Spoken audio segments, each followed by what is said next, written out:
আমার দেখা রাজনীতির ৫০ বছর আবুল মনসুর আম্মাদ। ১৮ যুক্ত ফ্রন্টের ভূমিকা। ১ যুক্ত ফ্রন্ট গঠন। এই সময় জনাব ফজলুল হক সাহেব পূর্ববাংলা সরকারের অ্যাডভোকেট জেনারেলের চাকরিতে ইস্তিফা দিয়া রাজনীতিতে প্রবেশ করিলেন।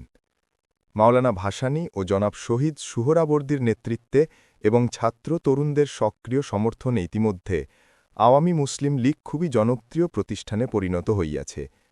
কাজেই সকলেই আশা করিল হক সাহেব আওয়ামী লীগেই যোগ দিবেন। একটা জনসভায় বক্তৃতায় ও বিবৃতিতে তিনি তেমন কথা বলিলেনও, কিন্তু শেষ পর্যন্ত তিনি কৃষক শ্রমিক পার্টি নামে একটি পার্টি গঠন করিলেন। সুতরাং হক সাহেবের সহযোগিতার খাতিরে একাধিক পার্টির সমন্বয়ে একটি যুক্ত ফ্রন্ট গঠন করা ছাড়া উপায় থাকি না। যতই দিন যাইতে লাগিল, ছাত্র তরুণ প্রভৃতি প্রগতিবাদী চিন্তাশীলদের মধ্যে এবং শেষ পর্যন্ত জনসাধারণের মধ্যে এইরূপ যুক্তফ্রন্ট গঠন করার দাবি সার্বজনীন হইয়া উঠিল।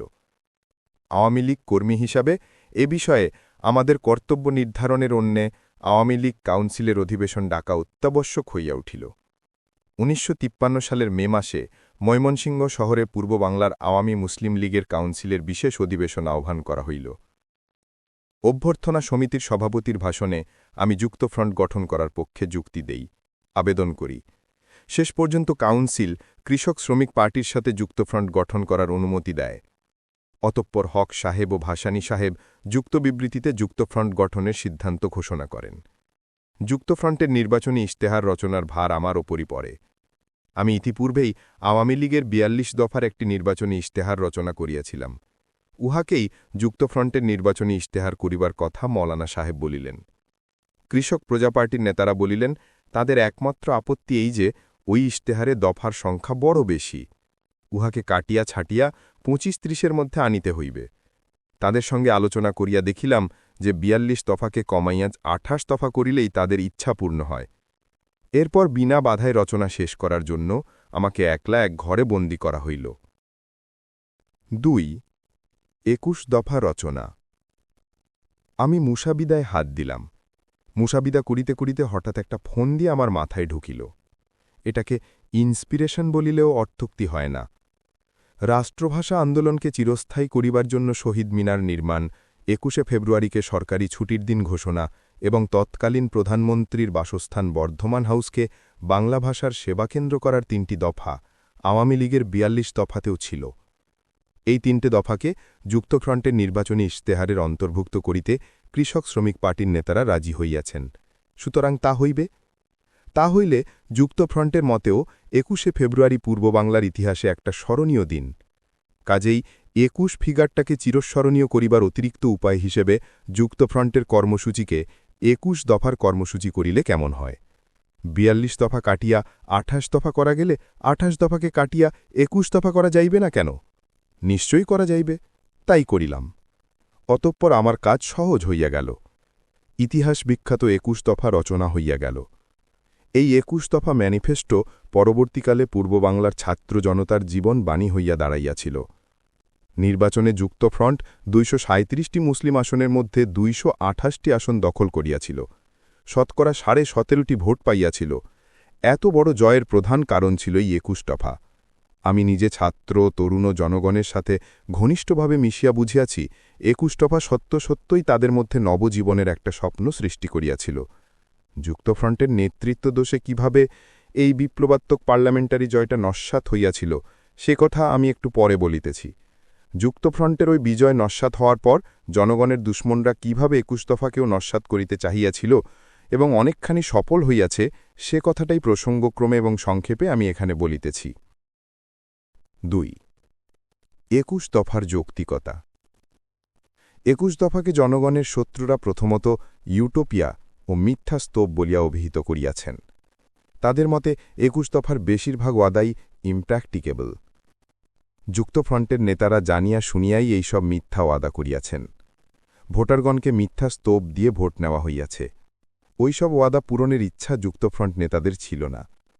দ্বিতীয়ত অনেকে বলিয়াছেন যে কি যুক্তফ্রন্টের নেতারা, কি প্রার্থীরা, কি ভোটাররা, কেউ ২১ দফার বিষয় সিরিয়াসলি চিন্তাও করেন নাই। ওইসব ওয়াদার মর্ম বুঝিয়া ভোটাররাও ভোট দেয় নাই। প্রার্থীরাও ভোট চান নাই, শুধু মুসলিম লীগের নেতাদের গাল দিয়া এবং তাদের বিরুদ্ধে ডাহা ডাহা মিথ্যা অভিযোগ করিয়া ভোটারগণকে ভুল বুঝানো ও ক্ষেপানো হইয়াছে। মুসলিম লীগের উপর রাগ করিয়া ভোটারগণ এই নেগেটিভ ভোট দিয়াছে। এই দুই শ্রেণীর বিরোধী দল ছাড়া যুক্তফ্রন্টের ভিতরেও অনেকে ২১ দফার বিরোধী অনেকে ছিলেন। এদের কেউ কেউ ২১ দফার ১,০০০ টাকা মন্ত্রী বেতনের দফাটাকে অবাস্তব এবং সাধারণ নির্বাচনের ৬ মাস আগে মন্ত্রিসভার পদত্যাগের দফাটাকে অতিরিক্ত সাধুতা বলিয়া অভিহিত করেন। ২১ দফার রচয়িতা বলিয়া আমাকেই এদের নিন্দা সহিত হইত। বিশেষ করে ১,০০০ টাকা মন্ত্রী বেতনে কি করি চলতে পারে, যেখানে সরকারি কর্মচারীরা ৩,০০০, হাইকোর্টের জজের ৪,০০০ টাকা বেতন পান, সেখানে সকল কর্মচারী ও বিচারকের কর্তা মন্ত্রীরা ১,০০০ টাকা বেতনে মানমর্যাদা ও শানশৌকত বজায় রাখি চলতে পারেন না। আমার মাথায় এই সিধা সহজ কথাটা না ঢুকায় তারা নিজেদের মধ্যে আমাকে হয় নির্বোধ, নয় একরোখা, সোজা কথায় পাগল বলিয়া অভিহিত করিতেন, কিন্তু প্রকাশ্যভাবে কিছু বলিতেন না। তথাপি তাদের মতামত আমার কানে আসিত। আমি তাদের অভিমত মন দিয়ে বিচার করিয়াছি, কিন্তু আমার মত পরিবর্তনের কোনো কারণ আজও খুঁজে পাই নাই। পূর্ণ আঞ্চলিক স্বায়ত্তশাসন, রাষ্ট্রভাষা, বর্তমান হাউস, শহীদ মিনার প্রভৃতি বিষয়ের দাবি যে নিতান্ত বাস্তব ও যুক্তিসঙ্গত ছিল, কাজের মধ্যে দিয়া ও জনগণের পূর্ণ সমর্থনে আজ তা প্রমাণিত হইয়াছে।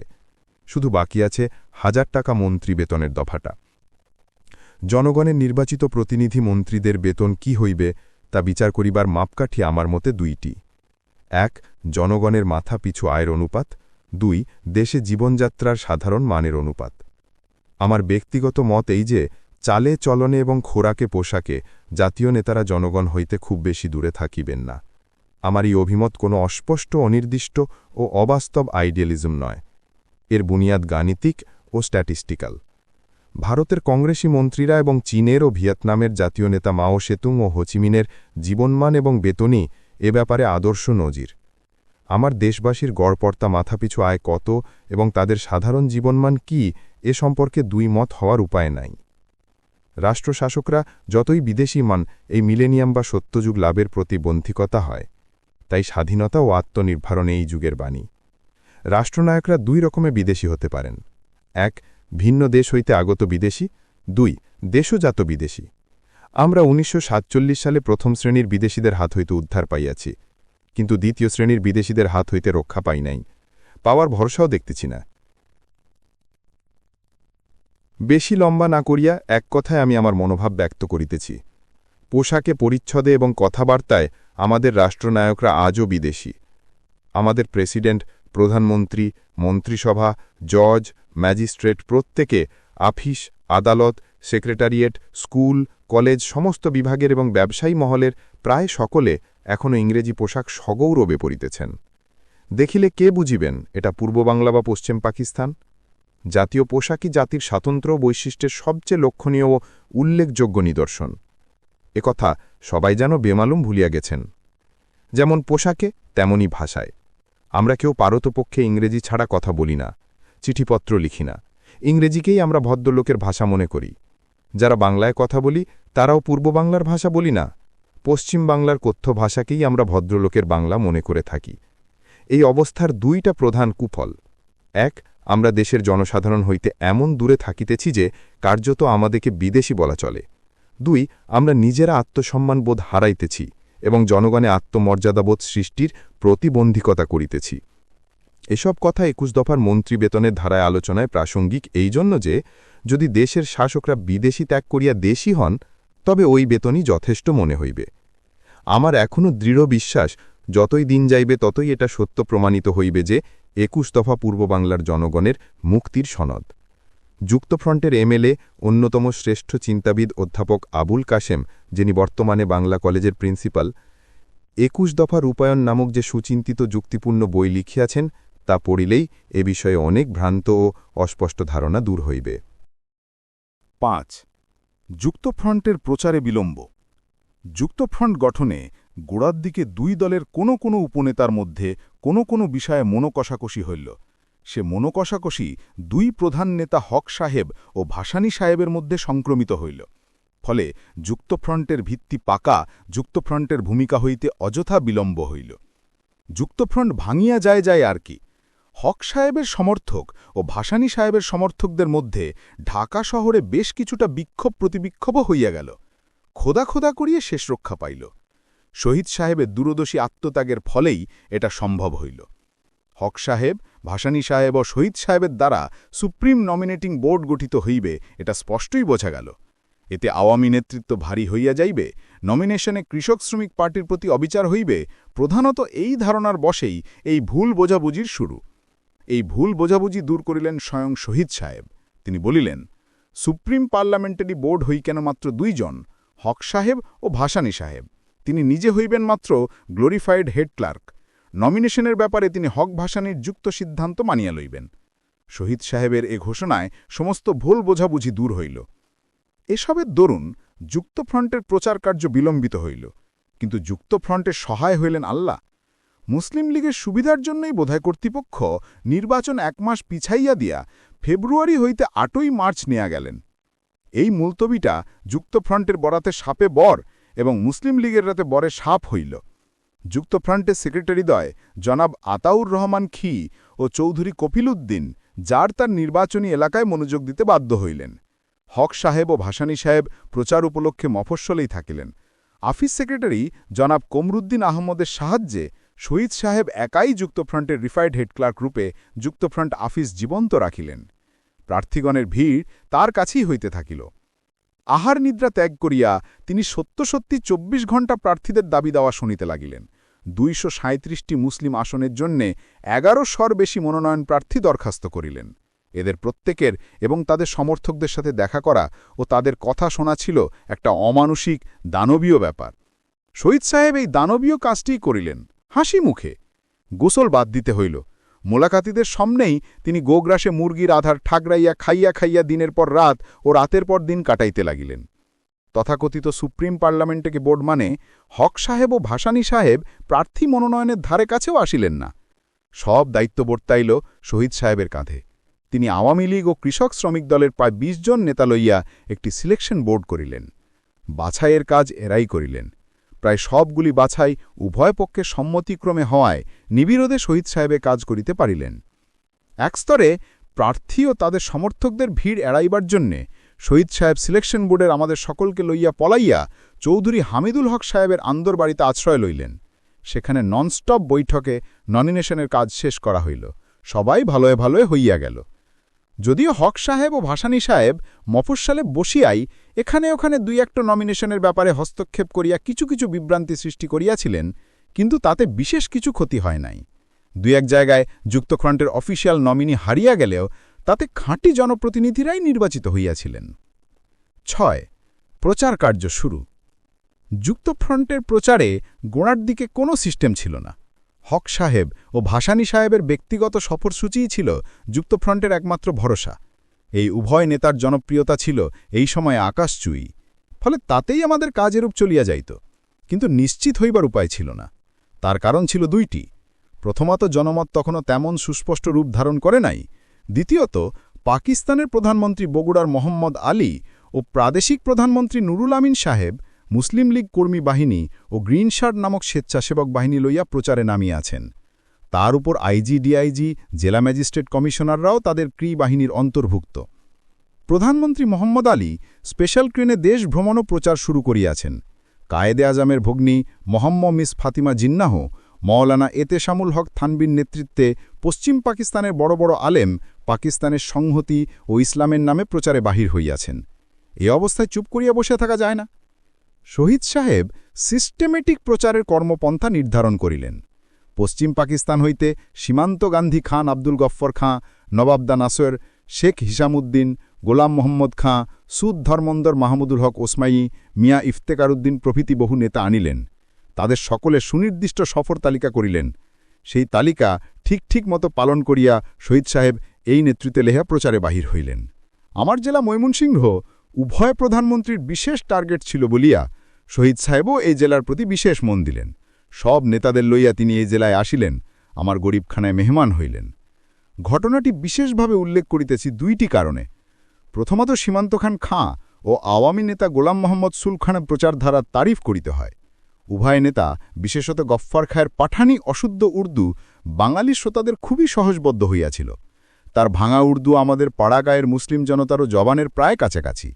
সে ভাষায় তিনি যেসব কথা বলিয়াছিলেন, পূর্ব বাংলা শোষিত জনতার প্রতি দরদে তারা ছিল সেসব উক্তি। এই কারণে তার বক্তব্যে জনগণের প্রতি অমন আবেদন ছিল। অন্যান্য উর্দু বক্তাদের সাথে সীমান্ত গান্ধীর পার্থক্য ছিল এইখানে। দ্বিতীয়ত, এই উপলক্ষে আওয়ামী লীগেররা, বিশেষত আমি নিজে, সীমান্ত গান্ধীর পখতুনিস্তান আন্দোলন সম্পর্কে বিস্তারিত ও খুঁটিনাটি প্রশ্ন করি।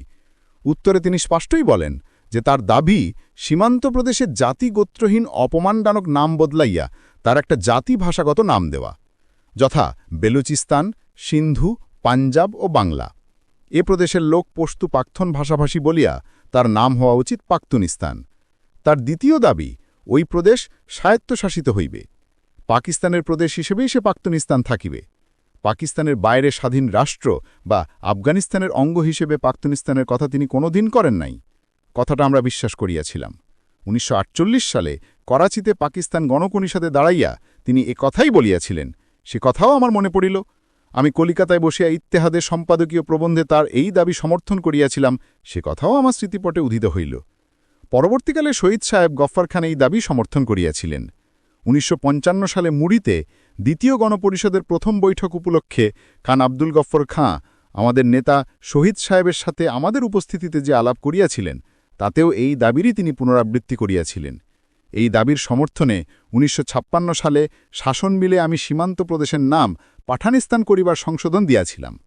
পক্ষান্তরে মুসলিম লীগ নেতারা গফ্ফর খানের বিরুদ্ধে কি বিভ্রান্তি প্রচারণাটাই না করিয়াছিলেন এবং আজও করিতেছেন। এইভাবে সীমান্ত গান্ধীর রাজনীতি সম্বন্ধে আমাদের কর্মীদের অনেক ভ্রান্ত ধারণা হইয়াবান। 7. জনগণের সাড়া। যা হোক, হক ভাসানী শুরু হওয়ার দির সমবায়ে দেশময় যে প্রাণ চাঞ্চল্যের বন্যা আসিল, তাতে মুসলিম লীগের মতো ক্ষমতাসীন দল ভাসিয়া গেল। ফল যে এমন হইবে 15 দিন আগেও আমি তা বুঝিতে পারি নাই। জনগণের উৎসাহ পল্লীগ্রামের নারীজাতির মধ্যেও ছড়িয়াইয়া পড়িল। আমার নিজের এলাকায় দেখিয়াছি, পর্দা রক্ষা করিয়াও দলে দলে মেয়েরা ভোট কেন্দ্রে আসিয়াছে। পর্দা রক্ষার জন্য তারা এইরূপ অভিনব ব্যবস্থা অবলম্বন করিয়াছে। 4 জন যুবক একটা মশারির 4 কোণা ধরিয়াছে। 15-20 জন মেয়ে ভোটার এই মশারির নিচে খিচিবিচি করিয়া ঢুকিয়াছে। তারপর মশারি চলিয়াছে, মশারির মধ্যে মেয়েরা চলিয়াছে। প্রতি গ্রাম হইতে মিছিল করিয়া ভোটাররা ভোট কেন্দ্রে আসিয়াছে। কাগ ও বাঁশের খাবাসি দিয়া যুক্তফ্রন্টের নির্বাচন প্রতীক বিশাল আকারের নৌকা বানাইয়া লইয়াছে জনসাধারণ নিজেরাই। সেই নৌকা কাঁধে করিয়া যুক্তফ্রন্ট জিন্দাবাদ, হক ভাসানী বিন্দাবাদ জিকির দিতে দিতে তারা ভোট কেন্দ্রে আসিয়াছে। এতে ভোটের ফলাফল আগেই বুঝা গিয়াছিল। ভোটাররাই ভোটযুদ্ধকে একটা পবিত্র জেহাদ মনে করিয়াছিল। কাজেই সকলেই এটাকে নিজের কাজ মনে করিয়াছিল। পয়সা দিয়া তয় বা লোভ দেখাইয়া কাইতে হয় নাই। শুধু যুক্তফ্রন্টকে ভোট দেওয়াই তারা পবিত্র কর্তব্য মনে করে নাই। অপরপক্ষে ভোট দেওয়াকে তারা জনগণের দুশ্মনী মনে করিয়াছিল। আমার নিজের দেখা একটা সত্য ঘটনা বলি। আমার প্রতিদ্বন্দ্বী মুসলিম লীগ প্রার্থী ছিলেন আমার সদর এতিম বন্ধু ও আত্মীয় আজাদ সম্পাদক জনাব আবুল কালাম শামসুদ্দিন। ভোটার ও জনগণের এই মতিগতি দেখিয়া আমরা উভয়েই বুঝিলাম শামসুদ্দিন সাহেবের জামিন বাজেয়াপ্ত হইয়া যাইতেছে। উভয়ে একত্রে তার জামিনের টাকা বাঁচাইবার চেষ্টা করিলাম। উভয়ে এক গাড়িতে উঠিলাম। ভোটার ও ওয়ার্কারদের বুঝাইলাম, কিছু ভোট শামসুদ্দিন সাহেবকে দিয়া তার জামিনের টাকা বাঁচানো দরকার। শামসুদ্দিন সাহেবের টাকা তো আমাদেরই টাকা, তাই শামসুদ্দিন সাহেবের টাকা বাঁচাইতে কারো আপত্তি ছিল না। কিন্তু প্রশ্ন হইল, মুসলিম লীগকে ভোট দিতে হয় যে, ও কাজ করিতে তো কেউ রাজি না। কাজেই শামসুদ্দিন সাহেবের জামিন বাজেয়াপ্ত হইল। মোট 31,000 রেকর্ডেড ভোটের মধ্যে তিনি পাইলেন মাত্র 1600। এটা শুধু আমার এলাকার কথা নয়, পূর্ব বাংলার সর্বত্রই এই অবস্থা। যুক্তফ্রন্টের এই জয়কে দেশে বিদেশে অনেকেই ব্যালট বাক্সে বিপ্লব আখ্যায়িত করিয়াছেন। দেশের জনগণ স্বেচ্ছায় নিজেদের টাকায় বাজি পোড়াইয়া আনন্দ উৎসব করিয়া মিছিল বাহির করিয়া স্বতঃস্ফূর্ত উল্লাস করিয়াছে। নুরুল আমিন বিজয়ী খালেক নেওয়াজকে লইয়া ঢাকা শহরবাসী যে অভাবনীয় অভূতপূর্ব মিছিল করিয়াছিল, তার দৃষ্টান্ত ইতিহাসে বিরল। যুক্তফ্রন্টের 3 নেতার এক নেতা শহীদ সাহেবকে করাচিতে যে রাজকীয় সম্বর্ধনা দেওয়া হইয়াছিল, মুসলিম লীগের মুখপত্র ডনের ভাষায় ইহা পাকিস্তান প্রতিষ্ঠার দিনে কায়েদে আজমের সম্বর্ধনার চেয়েও কোনো অংশে কম ছিল না। করাচিবাসীর পূর্ব বাংলার এই জনগণের এই বিজয়কে নিশ্চয়ই গণতার জয় মনে করিয়াছিল। জনগণের এই জয়ের প্রতীক হিসাবেই শহীদ সাহেবকে করাচি এই সম্বর্ধনা দিয়াছিল, নইলে করাচির স্থায়ী বাসিন্দা শহীদ সাহেবকে নিজের ঘর এই সম্বর্ধনা দেওয়ার কোনো যুক্তি ছিল না। 2. দুর্বলতার বীজ। কিন্তু ভোটারদের এই আশা ও আস্থা মর্যাদা নেতারা দিতে পারিলেন না। লিডার নির্বাচনের দিন হইতেই, বরঞ্চ আগে হইতেই আমাদের মধ্যে ফাটল দেখা দেয়। এই ফাটল রোধ করার চেষ্টা একমাত্র শহীদ সাহেব ছাড়া আর কেউ করেন নাই, সে কথাটাই এখানে বলিতেছি। কৃষক, শ্রমিক, পার্টি ও আওয়ামী লীগের মধ্যে আরও নির্দিষ্ট করিয়া বলিলে হক সাহেব ও শহীদ সাহেবের মধ্যে মনের অমিল আগে হইতেই ছিল। যুক্তফ্রন্টের প্রার্থী মনোনয়নে সে বিরোধ ক্রিয়া করিয়াছিল আরও প্রসারিত রূপে, কারণ এই দুই মহান নেতার নিচে উভয় দলের আরও অনেক নেতা ছিলেন। নিজ নিজ দলীয় স্বার্থবোধ তাদের ব্যবহারে ও কাজে কর্মে নিশ্চয়ই প্রতিফলিত হইয়াছিল।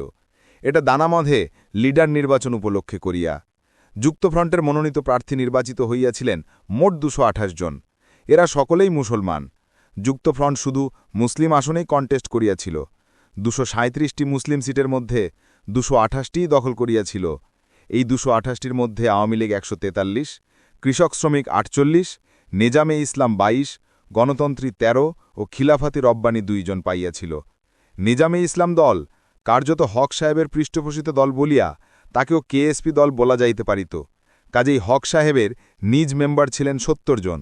গণতন্ত্রী ও রব্বানী পার্টির সদস্যরা প্রোগ্রামের ভিত্তিতে উভয় দলের মধ্যে ব্যালান্স রাখিবেন, এটা বোঝা যাইতেছিল।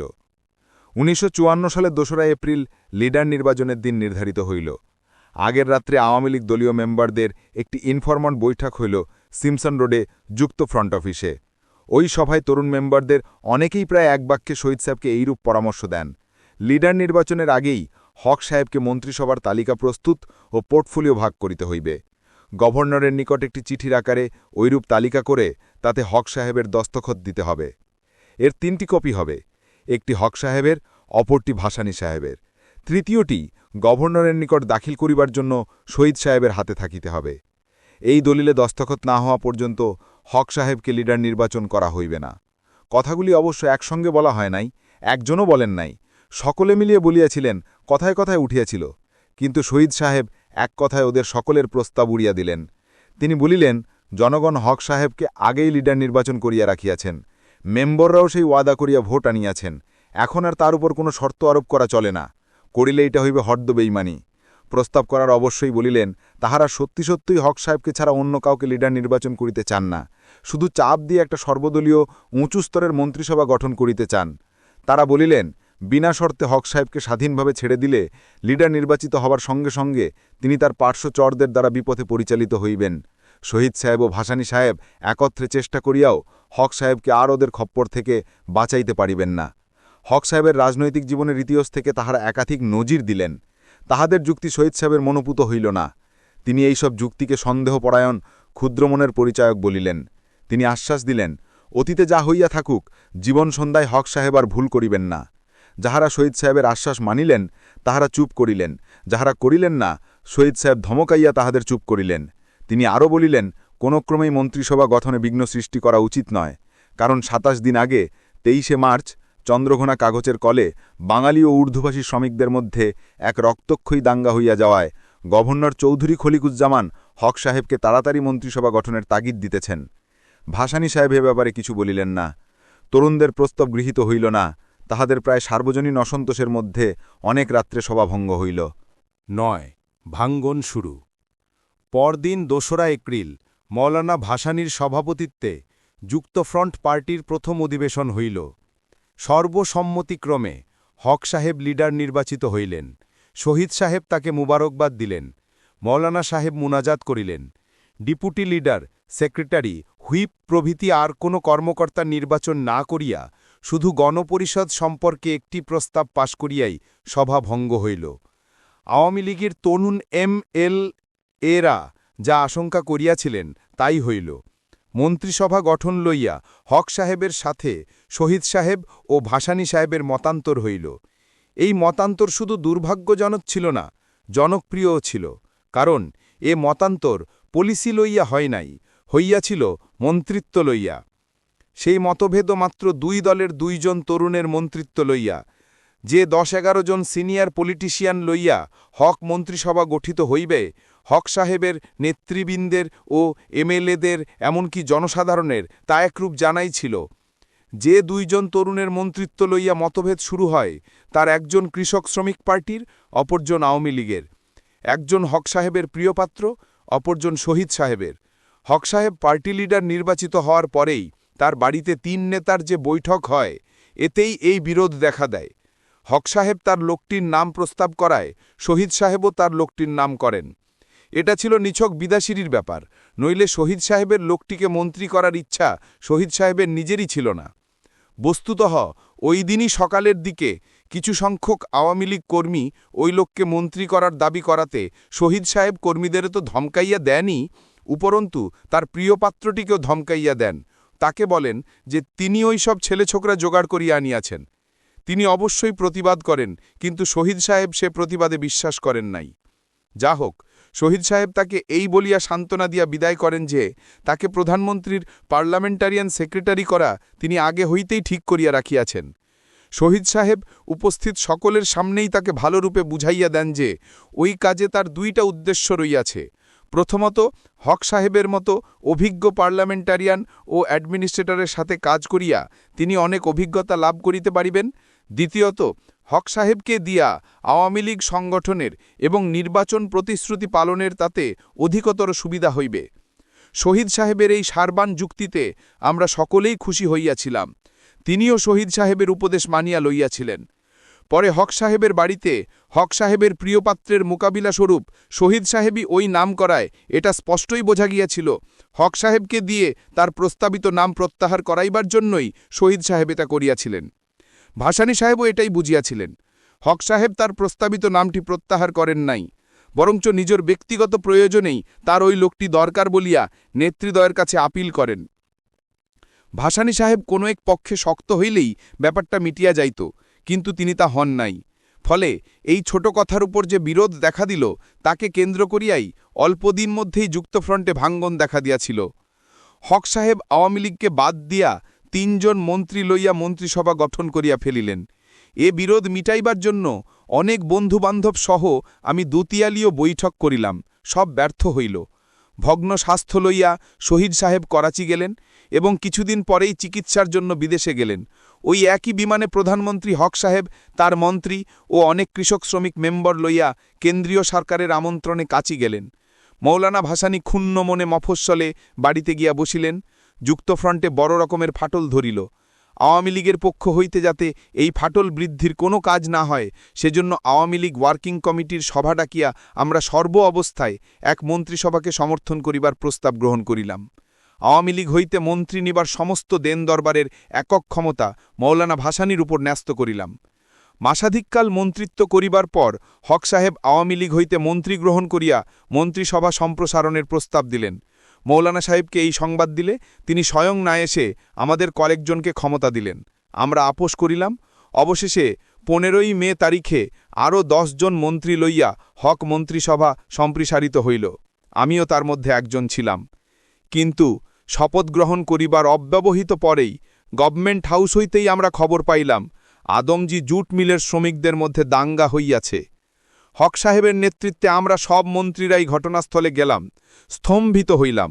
শত শত মৃতদেহ ডিঙাইয়া আমাদের পথ চলিতে হইল। যারা মরিয়াছে তাদের কথা ভাবিবার সময় নাই, আরও যে মরিতেছে তাদের মৃত্যু ঠেকাইবার জন্য ছুটিলাম। উভয় পক্ষ সশস্ত্র অবস্থায় তখনও নতুন করিয়া প্রতিশোধ নিবার জন্য পায়রা করিতেছিল। আমরা মন্ত্রীরা বিভিন্ন ফ্রন্টে শান্তি স্থাপনের চেষ্টা করিতে লাগিলাম। আমি নিজে যে ফ্রন্টে পড়িলাম সেখানেই বিনা মাইকে চিৎকার করিয়া গলা ফাটাইলাম। সন্ধ্যা হয়ে আসার দরুন হোক আর আমাদের চেষ্টাই হোক, শেষ পর্যন্ত উত্তেজিত জনতা কতকটা শান্ত হইল। বিষণ্ণ মনে ফিরিয়া আসিলাম। এমন নৃশংস হত্যাকাণ্ড 1946 সাল থেকে 1950 সাল পর্যন্ত কলকাতার বিভিন্ন দাঙ্গাতেও দেখি নাই। পরবর্তী কয়েক রাত আমি ঘুমাইতে পারি নাই। 10. পরাজয়ের প্রতিশোধ। নির্বাচনে অমন শোচনীয় পরাজয়ের প্রতিশোধ নিবার জন্য মুসলিম লীগ নেতারা ওত পাতিয়াই ছিলেন। কালাহান নামক একজন মার্কিন সাংবাদিক হক সাহেবের বিরুদ্ধে প্রচার করিয়া বেড়াইয়াছিলেন। আদমজি মিলের এই দাঙ্গায় মুসলিম লীগ নেতারা নতুন অজুহাত পাইলেন। কোনো বিষয়ে পূর্ব বাংলা সরকারের ক্ষমতার হ্রাস করিয়া কেন্দ্রীয় সরকার এক নির্দেশ জারি করিলেন। এই সব নির্দেশ আলোচনার জন্য ক্যাবিনেটের বিশেষ মিটিং দেওয়া হইল। চিফ সেক্রেটারি হাফিজ মোহাম্মদ ইসহাক সাহেব আমাদিগকে হুঁশিয়ার হইতে উপদেশ দিলেন। তিনি আভাসে ইঙ্গিতে জানাইলেন যে এই সব নির্দেশ অমান্য করিলে অধিকতর বিপদের আশঙ্কা আছে। আমরা মন্ত্রীরা কেন্দ্রীয় সরকারের এই অযৌক্তিক ও অগণতান্ত্রিক নির্দেশ মানিতে রাজি হইলাম না, বিপদ যত বড়ই আসুক। কয়েকদিনের মধ্যে কেন্দ্রীয় সরকার হক সাহেবকে করাচি তলব করিলেন। মিস্টার আবু হোসেন সরকার ও আমি ছাড়া আর সব মন্ত্রী করাচি যাত্রায় হক সাহেবের সঙ্গী হইলেন। সেখানে হক সাহেবের বিরুদ্ধে পাকিস্তান বিরোধিতার অভিযোগ আনা হইল। মিস্টার কালাহানের পর্যন্ত সাক্ষ্য লওয়া হইল।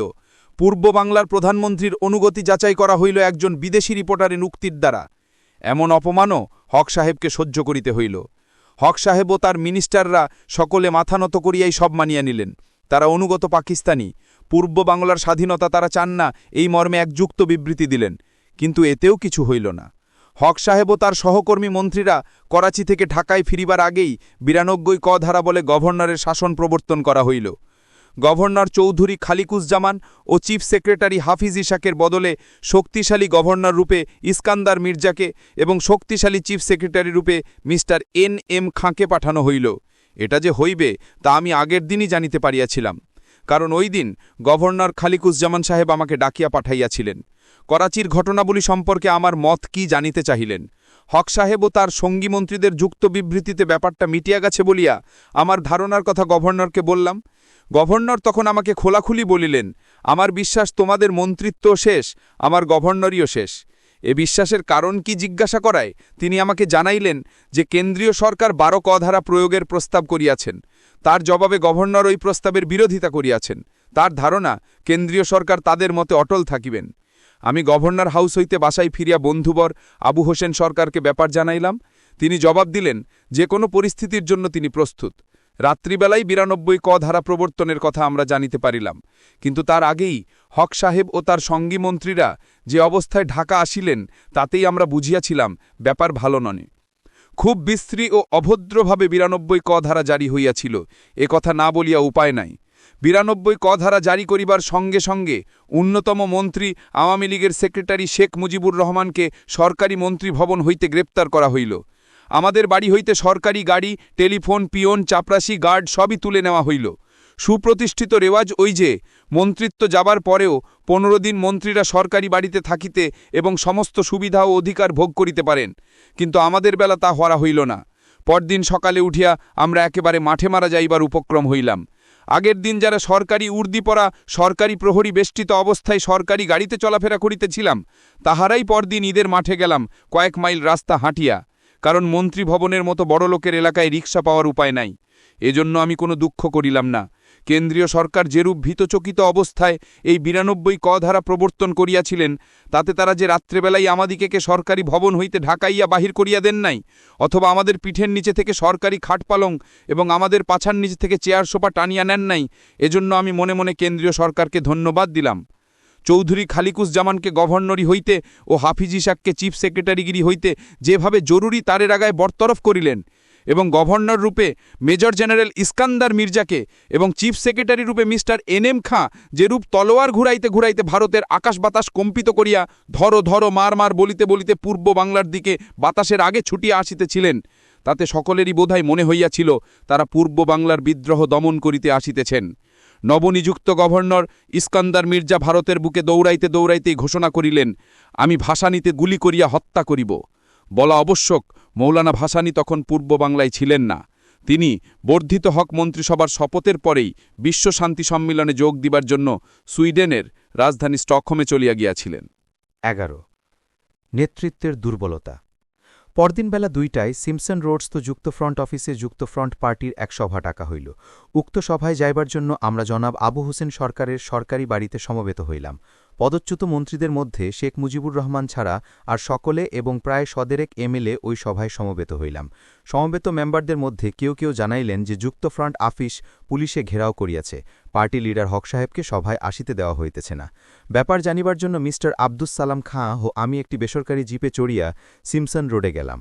গেটে পুলিশ আমাদের পথরোধ করিয়া দাঁড়াইল। একজন অফিসার আসিয়া আমাদিকে জানাইলেন যুক্তফ্রন্ট আফিস তালাবদ্ধ করা হইয়াছে, এখানে কোনো সভা করিতে দেওয়া হইবে না। যতদূর মনে পড়ে ওই অফিসারটি হোম ডিপার্টমেন্টের একটি আদেশনামাও আমাদিকে দেখাইয়াছিলেন। আমরা ফিরিয়া আসি অবস্থা রিপোর্ট করিলাম। তখন সর্বসম্মতি কমে ওই ইনফর্মাল মিটিংকেই যুক্তফ্রন্টের ফর্মাল মিটিং ঘোষণা না হইল। লিডার উপস্থিত না থাকায় এবং পার্টির কোনো ডেপুটি লিডার না থাকায় সর্বসম্মতিক্রমে চৌধুরী আশরাফুদ্দিন আহমদ সভাপতি নির্বাচিত হইলেন। কেন্দ্রীয় সরকারের এই অনিয়মতান্ত্রিক ৯২ ক ধারা প্রবর্তনের নিন্দা করিয়া পার্টি লিডারকে নজরুবন্দী ও অন্যতম মন্ত্রী শেখ মুজিবুর রহমানকে গ্রেফতার করার তীব্র প্রতিবাদ করিয়া সর্বসম্মতিক্রমে প্রস্তাব গৃহীত হইল। অতঃপর কর্মপন্থা হিসেবে কেন্দ্রীয় সরকারের এই আদেশ অমান্য করিয়া ভূতপূর্ব মন্ত্রীগণের এবং এমএলএগণের সমবেতভাবে কারাবরণ করার প্রশ্ন আলোচিত হইল। এই সংগ্রামে অধিকাংশের সমর্থন দেখা গেল। এই সংগ্রামে পার্টি লিডারের নেতৃত্বের আশায় তার সাথে সাক্ষাৎ করা স্থির হইল। প্রস্তাবিত সংগ্রামে পার্টিকে নিয়ন্ত্রিত করিবার জন্য মৌলভী আতাউর রহমান খাঁ, মৌলভী কফিলউদ্দিন চৌধুরী ও মোহাম্মদ আব্দুল লতিফ বিশ্বাসকে লইয়া একটি সুতার বোর্ড গঠন করা হইল। সভা চলিতে থাকা অবস্থায় এখানেও পুলিশের হামলা হইল। পুলিশ অফিসাররা আমাদিকে তৎক্ষণাৎ ওই স্থান ত্যাগ করিতে নির্দেশ দিলেন। সভা ভাঙিয়া গেল। আমরা বেশ কয়েকজন তখন হক সাহেবের সঙ্গে দেখা করিয়া সমস্ত অবস্থা ও আমাদের সিদ্ধান্তের কথা জানাইলাম এবং আইন অমান্যে আমাদের নেতৃত্ব গ্রহণ করিতে অনুরোধ করিলাম। আমরা তাকে বুঝাইবার চেষ্টা করিলাম যে তার নেতৃত্বে যদি আমরা মন্ত্রীরা এবং সমবেত সদেরিক এমএলএ জেলে যাই, তবে কেন্দ্রীয় সরকার ১ সপ্তাহ কালও ২ ক ধারা চালু রাখিতে পারিবেন না। সপ্তাহ পার না হইতেই কেন্দ্রীয় সরকার হক মন্ত্রিসভাকে পুনর্বহাল করিবেন, আর জনগণ আমাদিকে জেল কেটে মাল্য ভূষিত করিয়া মিছিল করিয়া সেক্রেটারিয়াটে লইয়া আসিবে। হক সাহেব আমাদের এই গোলাপি চিত্রে টলিলেন না, বরঞ্চ আমাদিকে মফস্বলে যার তার এলাকায় গিয়ে জনগণকে বিপ্লবী বেআইনি ধ্বংসাত্মক কাজে নিয়োগ করিবার অবাস্তব, ইমপ্র্যাকটিক্যাল ও অনিষ্টকর উপদেশ ও পরামর্শ দিলেন। আমরা নিরাশ হইয়া ফিরিয়া আসিলাম। বুঝিয়া আসিলাম শেরেবাংলা হক সাহেব বেশ একটু ভয় পাইয়াছেন। তিনি কেন্দ্রীয় সরকারের সঙ্গে একটা আপোষ করিবার চেষ্টা তলে তলে করিতেছেন। কাজেই আমরা কেউ কিছু করিলাম না। কিন্তু হক সাহেব ও যুক্তফ্রন্টের এই দুর্বলতার পূর্ণ সুযোগ কেন্দ্রীয় সরকার গ্রহণ করিলেন। প্রধানমন্ত্রী মোহাম্মদ আলী ১৬ জুন তারিখে এক বেতার ভক্তিতায় হক সাহেবকে স্বীকারোক্তিকারী দেশদ্রোহী বলিয়া ঘোষণা করিলেন। হক সাহেব নিজ ঘরে নজরবন্দী হইলেন। অতপর তার সাথে দেখাশোনায় খুব কড়াকড়ি করা হইল। গেটে পুলিশের কাছে নাম দস্তখত দিয়া আমি কয়েকবার হক সাহেবের সাথে দেখা করিলাম। শেরেবাংলাকে খুবই উদ্বিগ্ন দেখিলাম। অনেক জেরা করিও তিনার কথন স্বীকারোক্তি সম্বন্ধে হাঁ না স্পষ্ট কিছু আদায় করিতে পারিলাম না। তিনি ঘুরাইয়া পেঁচাইয়া এমন ধরনের সব শিশুসুলভ কথা বলিলেন, যাতে আমি বুঝিলাম তিনি ওই বছর কিছু একটা করিয়া ফেলাইয়াছেন। হক সাহেব নজরবন্দী। মাওলানা ভাসানী দেশে নাই। শহীদ সাহেবও গুরুতর অসুখ অবস্থায় বিদেশে। চারিদিকে অন্ধকার। দুঃসাহসী নেতৃত্বের অভাবে ছাত্রতরুণরা বিভ্রান্ত। শেখ মুজিবুর রহমান সহ প্রায় ২,০০০ আওয়ামী লীগ কর্মী, ইউনিভার্সিটির ছাত্রসহ প্রায় ২০০ ছাত্র গ্রেফতার হইল। তার মধ্যে আমার দ্বিতীয় পুত্র সলিমুল্লাহ হলের জেনারেল সেক্রেটারি মাহবুব আনামু ছিল। এমনি করিয়া দেশের আকাশে বাতাসে নৈরাশ্যের ও অস্ফুট ক্রন্দনের গুমরানো ক্রন্দন সুত হইতে থাকিল। যুক্তফ্রন্টের বিজয়ে পূর্ব বাঙালির রাষ্ট্রীয় জীবনে যে সৌভাগ্য সূর্য উদিত হইয়াছিল, তাতে এমনি করিয়া তাতে গ্রহণ লাগিল। পরবর্তীকালের ইতিহাস প্রমাণ করিয়াছে সে গ্রহণ আজও ছাড়ে নাই।